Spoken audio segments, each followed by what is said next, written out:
telah berpartisipasi dalam single event dan multi event olahraga. Terakhir, Protop 10 Aceh 2010 dengan menurunkan 7 atlet putra terbaik hidup. Alhamdulillah, alhasil 1 perak 2 perunggu mereka sumbangkan.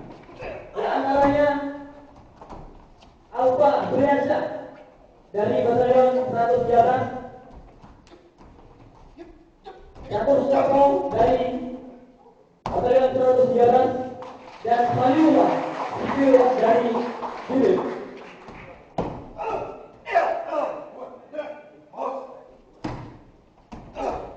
Ini Taruna Yakin telah membuka satuan latihan atau satlat di beberapa tempat, yaitu Batalion Infanteri Unit Air Sakti bawah izin Bapak Rogoyo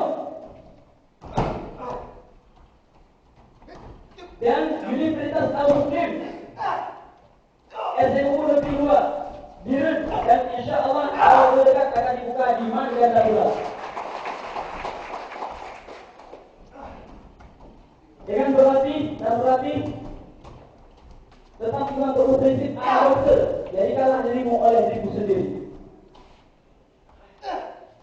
Hal ini bertujuan untuk membina dan mendidik putra putri menjadi petarung kesatria dan bisa mengharumkan nama Dirut khususnya dan Aceh.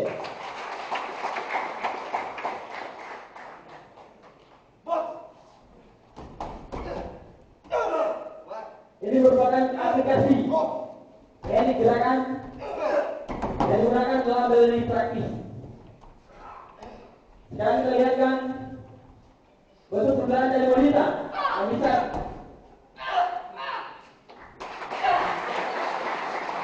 Ini menunjukkan wanita bisa juga melakukan 3 tarung derajat.